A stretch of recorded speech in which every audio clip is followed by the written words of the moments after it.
Alors que les prix de l'énergie s'envolent, les plus précaires vont sans doute rencontrer de nouvelles difficultés pour se chauffer notamment. Alors Monsieur Huyghe, en tant que parrain, je me tourne d'abord vers vous. Nous avons commencé à évoquer cette question de la précarité énergétique, mais avant de poursuivre, et vous l'avez très justement dit, est-ce que vous pouvez peut-être nous en donner une définition ? Encore une fois, c'est une grande responsabilité de donner des définitions, je crois. J'en ai noté une, je la faisais pas de tête, c'était la définition légale qui dit « est en situation de précarité énergétique une personne qui éprouve dans son logement des difficultés particulières à disposer de la fourniture d'énergie nécessaire à la satisfaction de ses besoins élémentaires en raison de l'inadaptation, pardon, c'est très difficile à dire, de l'inadaptation de ses ressources ou de ses conditions d'habitat ». Et puis il y a une autre définition dite statistique qui prend 3 indicateurs, mais je vous passe les détails. Et puis en fait il y a une définition qui, à mon sens, est plus intéressante, qui est sociologique, qui dit que la précarité énergétique se mesure au point de rupture de l'équilibre des ménages les plus vulnérables, au point de basculement en tout cas, qui entraîne des arbitrages pour les personnes, qui entraîne des arbitrages entre la santé, entre se chauffer, manger, la scolarité, et qui a du coup des impacts sur la santé, la stabilité, l'intimité des personnes. Et je pense que c'est la définition qui nous paraît la plus intéressante, encore une fois. Quand l'énergie devient un choix, en fait. Quand on peut permettre... On est obligé de choisir entre se chauffer... L'arbitrage est important, le terme d'arbitrage et d'équilibre est important. Par contre, on peut se poser 2 questions sur ces définitions de précarité énergétique. La première, encore une fois, c'est est-ce qu'on réduit les questions des enjeux sociaux et des enjeux climatiques par cette notion de précarité énergétique? Et la deuxième, c'est est-ce qu'on n'a pas oublié finalement que la précarité énergétique parle réellement de la pauvreté ou simplement de la pauvreté et qu'on n'a pas envie de le voir? Vous posez la question. Je ne sais pas. Si ça est une question, en même temps, c'est de la rhétorique. Alors, quelle est la problématique pour vous posée par la précarité énergétique? La problématique, c'est déjà 12 millions de personnes impactées par cette question de précarité énergétique, c'est 8 millions de logements. C'est une charge de loyer, en tout cas, et de loyer énergie haute, qui a augmenté de 25 à 50% en 40 ans. C'est un impact sur la santé, c'est des arbitrages à faire, on le disait, là, on a beaucoup de gens. Et comment on repère d'ailleurs les gens qui font des arbitrages? Comment on repère quelqu'un qui ne se chauffe plus? Comment on peut voir que la personne préfère avoir froid mais manger, ou préfère avoir ses enfants à l'école plutôt que de soigner ses dents? Ces arbitrages. Et puis cette question de la précarité énergétique, la problématique qu'elle pose réellement, c'est comment on intègre les enjeux de l'action sociale. Pendant longtemps, en fait, la précarité énergétique a été quand même gardée par des techniciens.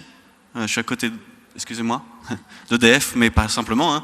En tout cas, pendant longtemps, et je pense que justement, monsieur en parlera, il y a aujourd'hui des nouvelles manières d'approcher cette question de la précarité énergétique qui intègrent l'action sociale. Et je pense que la problématique qu'elle pose, c'est comment on intègre l'enjeu social, l'enjeu climatique, dans cette grand enjeu qu'on appelle précarité énergétique. Alors justement, oui, pourquoi et comment faut-il accompagner les personnes au-delà de cette dimension énergétique, puisque c'est un tout? Cette réponse, elle est difficile, mais en fait, si on partait d'une définition qui n'existe pas, c'est comment on sort de la précarité énergétique. Aujourd'hui, il n'y a aucun indicateur, il n'y a aucune définition. En tout cas, moi-même, j'ai essayé de poser la question à plusieurs instances, l'ONPE, au ministère du Logement. Qu'est-ce que veut dire sortir de la précarité énergétique? Est-ce que l'échec énergie, par exemple, on nous a beaucoup parlé aujourd'hui d'échec énergie, dernièrement d'échec énergie, qui est une aide ponctuelle, va réellement permettre à des personnes en précarité de sortir de la précarité énergétique? A priori, elles permettront aux personnes de repousser leurs enjeux et cet équilibre, cette rupture. On a repoussé le moment de rupture. Est-ce qu'elle est réellement technique? Est-ce que c'est réellement les bons gestes qui vont répondre à cette précarité énergétique? Et c'est tout le paradoxe en fait de la précarité énergétique finalement. On peut être en précarité énergétique dans un logement sain et on peut ne pas être en précarité énergétique dans une passoire thermique. Et du coup, tout l'enjeu aujourd'hui est pourquoi il faut accompagner les personnes ou pourquoi faudrait-il accompagner? Il n'y a jamais de faux accompagner en fait. Il ne faut pas accompagner les personnes. Est-ce qu'il y a des besoins d'accompagnement des personnes? C'est bien dans cette question de l'enjeu social qui est derrière la précarité énergétique. Comment on accompagne les personnes à sortir de toutes ces précarités, précarité énergétique, précarité économique, précarité culturelle, précarité au droit, l'ensemble des précarités. Et donc comment on agit globalement. Mais comment, en fait, on agit aussi sur le... Alors, la partie technique, c'est comment on agit aussi sur le reste à charge. Donc, pourquoi il faut accompagner les personnes? Parce que quelqu'un qui est très pauvre, comment peut-elle se dire qu'elle va se lancer dans des travaux qui coûtent cher? Tout simplement.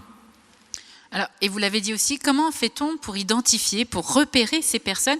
Parce que pour savoir qu'une personne ne met pas de chauffage, c'est pas écrit sur son front. C'est toute la question. Comment on repère l'arbitrage? Comment on repère cet arbitrage que les personnes font quand il n'y a aucun indicateur, on va dire, visible, des chiffres pour une fois. En tout cas, on reparle de chiffres. Comment on ne peut pas repérer cette chose? Donc, je pense que c'est par les différents, j'allais dire guichets, mais c'est un très mauvais terme, en tout cas par les différents services, comment on repère les personnes en précarité en général, au risque, de rater les personnes qui ne se sentent pas, ou qui ne sentent pas possible le fait de faire des travaux, au risque que aussi l'accompagnement aujourd'hui ne soit vu que techniquement et ne soit financé que sur cette partie-là, et qu'elle ne puisse pas permettre aussi aux opérateurs, aux associations, à pouvoir suivre correctement les personnes. Et puis il y a toujours, encore une fois, cette question du reste à charge. Aujourd'hui, on compte que, en tout cas le gouvernement a annoncé que le reste à charge était à 10% en gros des travaux qui sont faits pour rénover. Et nous, on constate qu'il est autour de 40%. C'est-à-dire que 40% des travaux qui devraient être faits pour pouvoir se prémunir, en tout cas techniquement, d'un logement passoire thermique, 40% sont dus aux ménages, en tout cas que les ménages doivent payer. Donc comment on fait pour que les personnes puissent venir, veuillent venir et imaginent venir, et comment on repère les personnes qui font un arbitrage? Ça, je renvoie la question, et je pense que autour de la table, il y a des personnes qui vont pouvoir... On va essayer de la trouver avec nos différents intervenants, effectivement. Madame Chauvet, vous êtes adjointe au maire en charge de la transition énergétique des bâtiments et des moyens techniques de la ville. Alors, le service local d'intervention pour la maîtrise de l'énergie, le SLIM, c'est le SLIM, oui, de la ville de Besançon, intervient lui aussi auprès des personnes en situation de précarité énergétique. Est-ce que vous pouvez nous dire comment? Oui, alors c'est l'un des dispositifs de la ville. Alors, nous, on a des techniciennes. Voilà. Donc, il y a 3 techniciennes donc, qui sont sur la ville, sur l'agglomération, et puis aussi qui travaillent sur le Doubaumois. Et en fait, elles identifient des ménages, enfin, c'est les travailleurs sociaux qui identifient des ménages qui sont en grande précarité énergétique et qui contactent donc le SLIM, ou les personnes ont elles-mêmes entendu parler du SLIM et contactent le SLIM pour avoir une visite donc, à domicile. Et ces techniciennes donc, regardent un peu comment ces personnes vivent. Elles peuvent leur fournir du petit matériel comme des ampoules LED, des mousseurs, des prises des multiprises avec interrupteurs. Et puis, elles leur préconisent des gestes qui, au final, permettent de réduire la facture énergétique ou la facture d'eau. Voilà. Alors, quand ces techniciennes vont à la rencontre des habitants, donc de Besançon, du Grand Besançon et au-delà, quelle est la problématique la plus récurrente qu'elles rencontrent? Alors, je ne sais pas si c'est la problématique la plus récurrente, mais en ce moment, évidemment, c'est vraiment réduire la facture énergétique. Hein, on a la crise de l'énergie. Ce qu'elles voudraient, ce qu'elles souhaiteraient, c'est pouvoir faire des travaux, mais souvent, elles n'en ont pas les moyens et elles sont locataires. Donc il y a un deuxième dispositif qui existe au SLIM, qui est le pacte -15 qu'on a réussi à mettre en place grâce à Amorce. Et en fait, on peut aller avec donc l'autorisation des locataires, voir les propriétaires. Et c'est des propriétaires qui parfois ils n'ont pas le courage ou ils savent pas monter un dossier pour avoir des aides. Et donc on les aide à monter leur dossier, évidemment avec les moyens qu'ils peuvent mettre pour faire les rénovations énergétiques. Donc voilà. Donc en tout cas, le locataire peut aussi vous solliciter pour avoir une autre démarche. Oui, bien sûr. Est-ce qu'il y a d'autres solutions que vous pouvez proposer pour les accompagner? Alors, on aimerait aller plus loin parce qu'on se rend compte, en fait, les techniciennes, quand elles vont dans les logements, elles se rendent compte, en fait, que ce qu'il faudrait faire, c'est changer certains appareils. Donc on est en train de voir, mais c'est tout nouveau, donc je peux pas, voilà, vous pouvez vous en parler beaucoup plus, mais on aimerait, c'est les réfrigérateurs qu'il faut changer en premier en fait. Ce sont des appareils qui sont très consommateurs, et donc voilà, on aimerait mettre en place un fonds qui puisse nous permettre, pour vraiment ces ménages identifiés, voir si on peut changer certains appareils, Ou autrement, avoir certaines visites, ils demandent autre chose. Ils demandent aussi qu'on puisse réparer une fenêtre, changer une fenêtre, avoir la visite, faire un ramonage chez eux. Et ils n'ont pas les moyens de faire cela, donc on essaie de voir si on peut mettre ça en place. Alors, sur le stand, il y a donc plusieurs intervenantes. On a notamment Emeline, Nathalie et Aurélie. Oui, trois techniciennes, oui. Voilà, les techniciennes dont vous parliez, de la mission développement durable. C'est une occasion également d'évoquer un autre outil, le Logis 13 Eco. C'est un appartement pédagogique. Quel est son rôle et comment peut-il participer de la lutte contre la précarité énergétique ? Alors oui, c'est un autre dispositif que nous avons sur la ville, le Logis 13. Donc en fait, il fait des ateliers, soit au Logis 13, il est sur le quartier de Planoise, soit au Logis 13 lui-même. Donc c'est sous forme de jeu, c'est un appartement. Donc on passe dans chaque pièce, donc c'est gratuit, hein, donc les bisontins et les grands bisontins peuvent venir. Et puis on passe dans chaque pièce et on voit donc qu'est-ce qu'il faut faire pour donc réduire là aussi les factures d'eau, les factures d'électricité, mais aussi tous les gestes liés à l'environnement, réduire ses déchets, voilà, apprendre à faire des produits ménagers soi-même, ce genre de choses. Et le Logis 13 sort aussi parfois de ses murs pour proposer des animations donc en extérieur. Donc s'il y a des publics intéressés pour avoir concrètement, en fait, ce sont des conseils concrets avec un logement à l'appui, oui. Des démarches que l'on peut mettre en place chez soi. Il y a aussi des animateurs. Voilà. Ok, merci madame. Monsieur Mac, je me tourne vers vous. Vous êtes correspondant Solidarité EDF. Au cas où certains ne sauraient pas quel est votre rôle, pouvez-vous nous en dire un mot? Oui, tout à fait. On m'entend? Oui, ça a l'air d'être bon.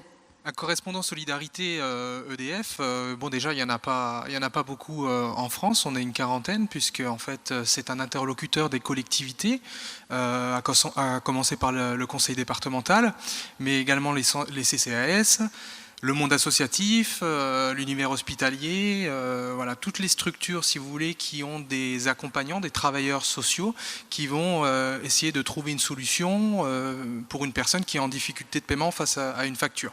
Donc ça se traduit à travers, il y a deux aspects principaux. Le premier c'est le curatif, donc tout ce qui est curatif c'est le fait qu'EDF participe à un fonds qui s'appelle le Fonds de Solidarité Logement, le FSL, les travailleurs sociaux qui sont dans la salle connaissent bien. Qui permet effectivement de pallier à une situation, mais effectivement, comme l'a dit M. Hugues, là on est plus sur une situation ponctuelle, hein, on va aider financièrement une personne qui est en situation d'endettement peut-être sur sa facture, par rapport à sa facture d'énergie. Et puis il y a un autre aspect qui est le préventif. Le préventif, c'est à travers toutes les actions plutôt de sensibilisation aux économies d'énergie. Donc pareil, hein, je pense que l'aspect innovation, là c'est une grande difficulté quand on est dans le domaine de la lutte contre la précarité énergétique, c'est identifier comment est-ce qu'on va mettre en place des solutions qui vont rendre service au plus grand nombre et dans la durée. Et puis mine de rien, effectivement, le fait d'apporter une forme de pédagogie, alors pourquoi pas dans un format ludique, hein, c'est souvent le format qu'on retrouve, le Logis 13 Eco en est un bon exemple, on va effectivement apporter des informations sur comment mieux consommer. Et puis petit à petit, permettre effectivement à n'importe qui, des personnes qui sont en situation de précarité énergétique, mais également d'autres qui ne le sont pas, à mieux comprendre leurs équipements, comment ils fonctionnent, et comment effectivement, dans un contexte où, vous l'avez assez bien dit, le prix de l'énergie est en constante augmentation, comment est-ce qu'on peut dépenser moins en puissance, hein, et je ne m'arrête pas au kilowatt, hein, on parle de toute énergie, électricité, gaz, du fioul, du bois, toutes les énergies de chauffage, etc. Comment est-ce qu'on peut consommer au mieux comprendre ces équipements pour moins consommer? Alors concrètement, est-ce que vous pouvez nous donner des exemples d'interventions des conseillers de Solidarité EDF et d'EDF ? Alors les interventions des correspondants, il y en a deux types. Il y a celles qui se font auprès des travailleurs sociaux, de toutes les structures que j'ai citées tout à l'heure, pour expliquer la politique solidarité d'EDF, comment on fonctionne, qu'est-ce qu'on peut faire quand on contacte EDF lors de l'accompagnement d'une personne qui est en difficulté de paiement. Et puis l'autre aspect, c'est encore une fois l'aspect sensibilisation. Donc un correspondant solidarité peut être amené à animer à travers des outils qui ont été développés soit uniquement par EDF, soit en partenariat avec des structures. Donc les outils, le plus souvent, ce sont des jeux. Alors là, je vous parle d'un outil qui a été développé également, mais c'est dans la région Grand Est. On est tout à fait dans un autre endroit, mais je le cite quand même parce que c'est un exemple intéressant. Il y a peut-être moyen de le rapatrier plus tard. Peut-être, effectivement, puisque c'est quelque chose qui est mobile. Alors pourquoi pas, hein, si quelqu'un est partant pour le faire. C'est un bus pédagogique, mais ici on n'en a pas besoin parce qu'il y a déjà un superbe appartement pédagogique. Voilà, c'est le genre d'outils qu'on peut développer. Et puis après, il y a surtout un aspect très important, c'est essayer de mailler, en fait, à travers les partenariats avec toutes les structures, c'est essayer de mailler les différents acteurs, justement, parce que chacun a ses compétences, et essayer justement de les mettre en commun pour, quelque part, trouver justement, sans forcément parler d'innovation, mais trouver une façon de travailler ensemble et lutter contre la précarité énergétique, justement, pour le coup, de manière plus efficace. Est-ce qu'il y a un public en particulier, on parle des personnes en situation de précarité, est-ce qu'il y a des plafonds, il y a des profils particuliers? Là, vous demandez à quelqu'un qui représente EDF, donc un fournisseur d'énergie. Automatiquement, pour nous, dès qu'une personne est en situation d'impayé, et on le voit tout de suite forcément, potentiellement, c'est une personne qui va être en situation de précarité énergétique, potentiellement. Là où ça se confirme, c'est généralement, et ça c'est des données qu'on a aussi, c'est les personnes qui sont bénéficiaires par exemple d'un chèque énergie ou qui ont bénéficié d'une aide financière, FSL ou auprès d'une autre structure. Il existe des aides financières par des associations, des comités d'entreprise, etc. Voilà, donc chèque énergie ou une aide dans l'année, on considère qu'on parle d'un client, chez EDF on parle de client solidarité. Donc quelqu'un qui est peut-être potentiellement un peu plus fragile ou en situation de précarité énergétique, et du coup automatiquement des protections supplémentaires vont être attribuées à ce profil de client. Et alors comment, vous l'avez un peu évoqué, mais comment on fait pour en bénéficier si on sent qu'on n'est pas encore en impayé mais ça ne saurait tarder, ou que c'est vraiment très difficile de boucler la fin de mois en payant sa facture EDF? Je vous dirais que à mon sens, le meilleur moyen, c'est de faire appel à un travailleur social, se faire aider. Et ça, tout le monde ne le fait pas forcément. Et c'est pour ça que quand on dit comment on peut identifier quelqu'un qui fait de la privation de chauffage, par exemple, c'est effectivement pas évident. Alors vous allez me dire, chez EDF, vous pouvez le voir parce que les consommations, si c'est du chauffage électrique, forcément, elles vont être extrêmement à la baisse, mais le chauffage n'est déjà pas toujours électrique. Donc on a les mêmes difficultés, pour le coup, à identifier ces publics. Eh bien, merci beaucoup, Monsieur Marek, pour ces précisions. Je me tourne maintenant vers vous, Madame Pavot. Je vous laisse vous saisir à votre tour d'un micro. Vous êtes directrice de l'association Julienne Javel, qui intervient dans de nombreux domaines. Est-ce que vous pouvez nous dire un petit mot rapide sur l'association et son action? Alors, l'association existe depuis 1952, donc ça date pas d'hier, et a commencé par héberger des personnes. Et puis, au fur et à mesure des évolutions de la société, des évolutions des besoins des personnes, etc., a constitué différents outils pour pouvoir les accompagner. Voilà, ce qui fait qu'aujourd'hui, on a un lieu d'hébergement, on a des maisons relais, pensions de famille, et puis on a aussi des endroits où on met les gens en activité professionnelle. Donc on a un chantier d'insertion qui s'appelle les Jardins de Cocagne, qui produit des légumes bio pour un certain nombre d'abonnés. Et puis on a un service qui s'appelle la Mission Habitat. Ça tombe bien, on va revenir dessus. Voilà, c'est pour ça que je vous le présente en dernier. Avant de parler de cette Mission Habitat, pardon, vous êtes aussi partenaire de la Fondation Abbé Pierre depuis 2001, puisque vous rencontrez les publics en difficulté là où ils vivent. C'est aussi une de vos actions, une occasion de repérer justement les logements insalubres et indignes, j'imagine. Alors, devant de telles situations, comment est-ce que vous agissez? Alors déjà, on se tient aux côtés des personnes. Et puis on essaie de comprendre ce qui se passe et ce qu'elles vivent. Et à partir de là, quelles sont les possibilités que nous, on a d'amélioration, et puis quels sont leurs projets aussi. On intervient, nous, beaucoup chez des personnes qui sont en milieu rural et qui sont propriétaires occupantes de leur logement sur cet aspect-là. Parce qu'on a commencé par tenté avec la Fondation Abbé Pierre sur un programme qu'ils avaient impulsé en 2007 qui s'appelle toujours SOS Study. On a commencé par se dire on va essayer de repérer où sont les gens qui sont dans des logements indignes et comment les aider. Et puis c'est extrêmement difficile Les gens, évidemment, ne se signalent pas souvent, ne demandent pas d'aide parce qu'ils ont l'impression d'avoir un toit et que donc ils ne sont pas les plus malheureux. L'hypothèse de départ, c'était de dire on va peut-être trouver des marchands de sommeil, ce qui a été le cas dans les grandes villes.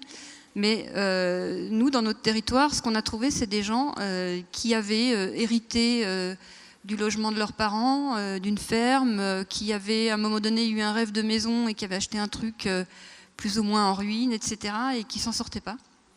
Et surtout qui ne se signalaient pas. Et vous parliez d'arbitrage tout à l'heure, c'est exactement ça. Des gens qui ne veulent pas s'endetter, donc ils coupent le chauffage, ils essaient de maintenir deux ou trois choses, comme la voiture par exemple, pour pouvoir, quand ils sont à la campagne, pour pouvoir se déplacer. Et donc, ce qui était important pour nous, c'était d'essayer de faire savoir cette action, parce que les personnes ne se signalent pas d'elles-mêmes, et c'est souvent soit un travailleur social, bien sûr, mais aussi une institutrice, ATD Carmonde, un voisin, etc., qui ont entendu dire qu'on a fait ci, on a fait ça, et qui vont prendre contact ou amener la personne à prendre contact avec nous. Alors, je reviens sur ce que vous disiez également, cette fameuse mission Habitat. De quoi s'agit-il? Alors, la mission Habitat, on a... La base, c'est de travailler sur tout le département du Doubs avec des gens qui sont en difficulté de logement. Ça recouvre beaucoup de réalités différentes. Voilà, depuis les gens qui sont en risque d'expulsion jusqu'aux personnes qu'il faut accompagner sur des questions techniques, des questions sociales, etc. Et vous le disiez, j'imagine aussi rural, ville. Milieu rural, ville, locataire, propriétaire, etc. Donc par rapport à ça, on est aidé en fonction des attendus, des situations des personnes, par l'État, par le département. On est aussi dans le dispositif Accompagner pour habiter, etc.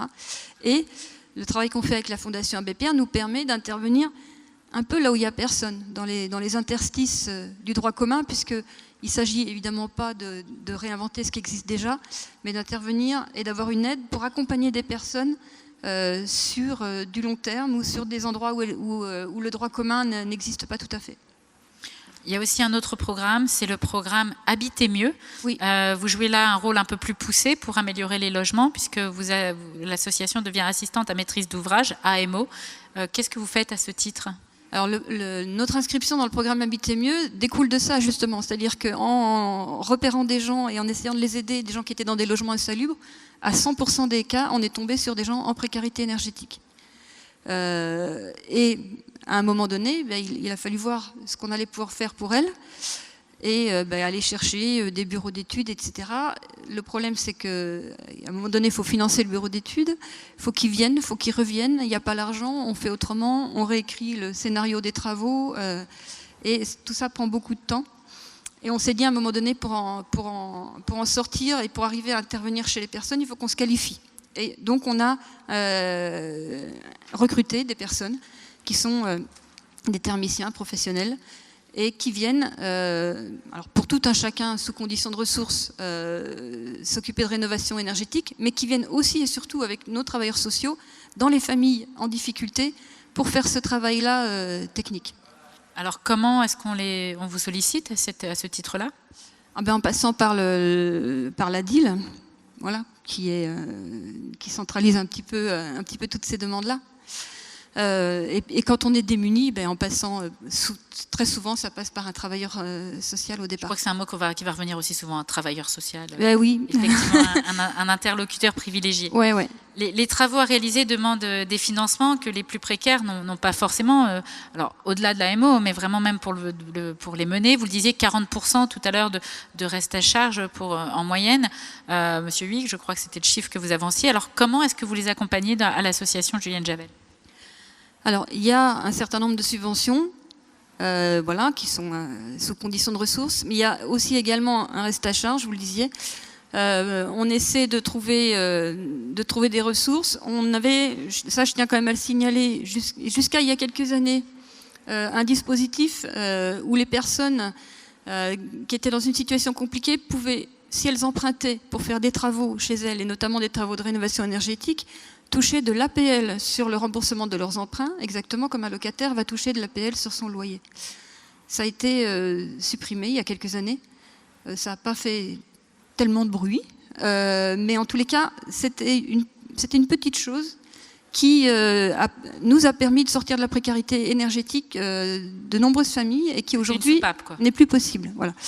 Donc voilà, on cherche des solutions, on fait appel parfois à la Fondation Abbé Pierre quand il reste un petit bout à boucler, mais aussi à d'autres solutions, aux caisses de retraite.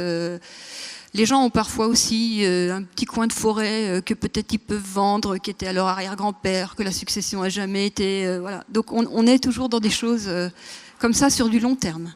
Mais ce qui est important à savoir, c'est que les personnes, quand elles vont sortir de cette situation et retrouver un confort dans leur logement, l'idée c'est qu'elles vont aussi avoir beaucoup moins de charges puisque leur logement sera isolé.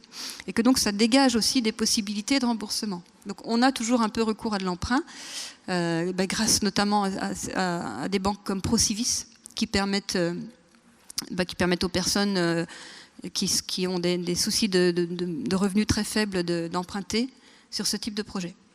Merci à vous, Madame Pavot. Et puis, je me tourne vers vous pour terminer, Monsieur Gracieux. Vous êtes chargé de mission environnement et urbanisme de santé à l'agence d'urbanisme du Grand Besançon, qu'on appelle aussi ODAB. Alors, quel est le rôle de la mission environnement et urbanisme de santé ? Alors, en soi, ce n'est pas vraiment une mission, mais c'est vrai que mes missions sont assez larges. Elles vont traiter de toutes les questions environnementales au sein de l'agence. Et donc, c'est principalement tout ce qui va pouvoir toucher l'ensemble des politiques publiques qui sont mises en œuvre par les collectivités, comme Grand Besançon Métropole, comme vous le soulignez.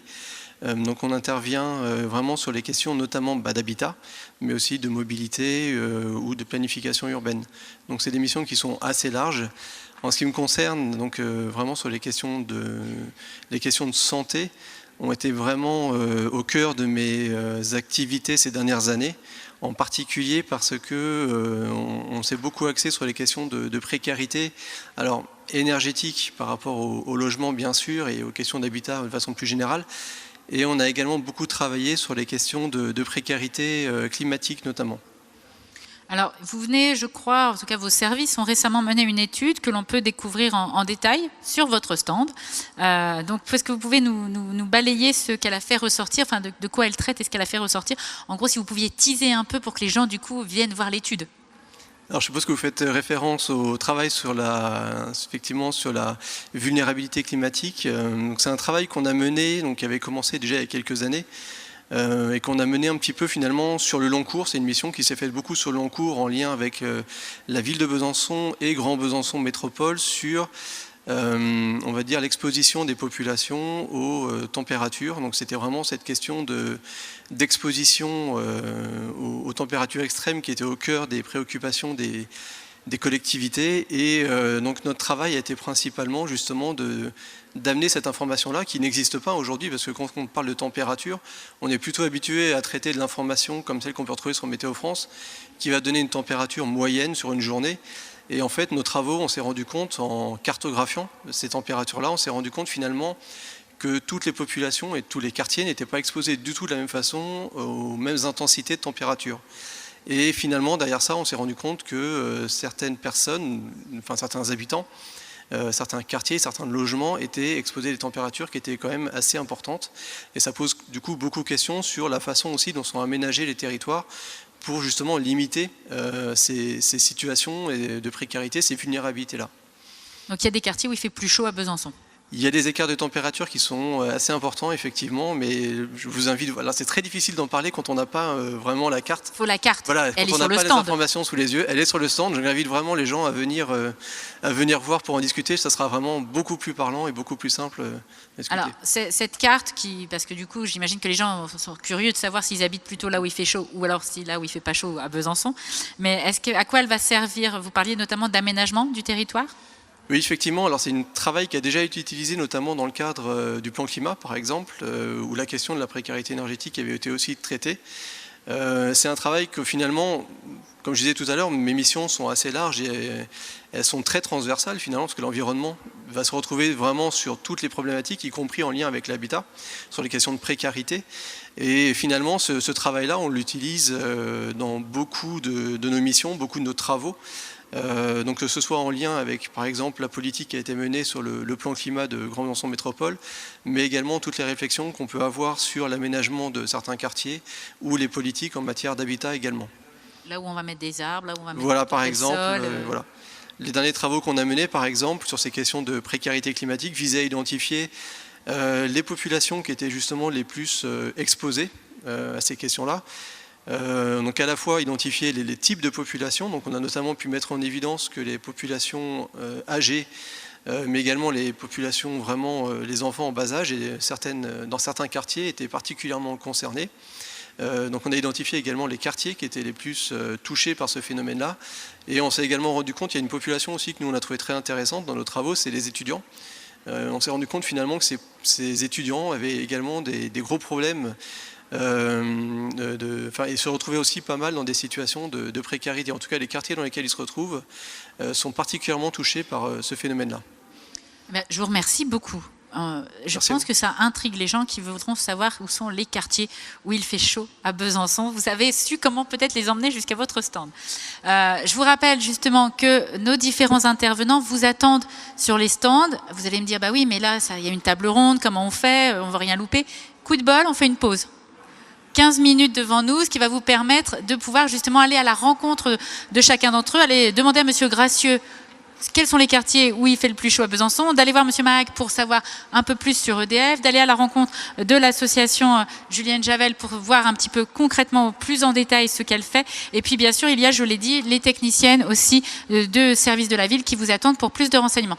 Il est 15h, on se donne rendez-vous à 15h15. À tout de suite.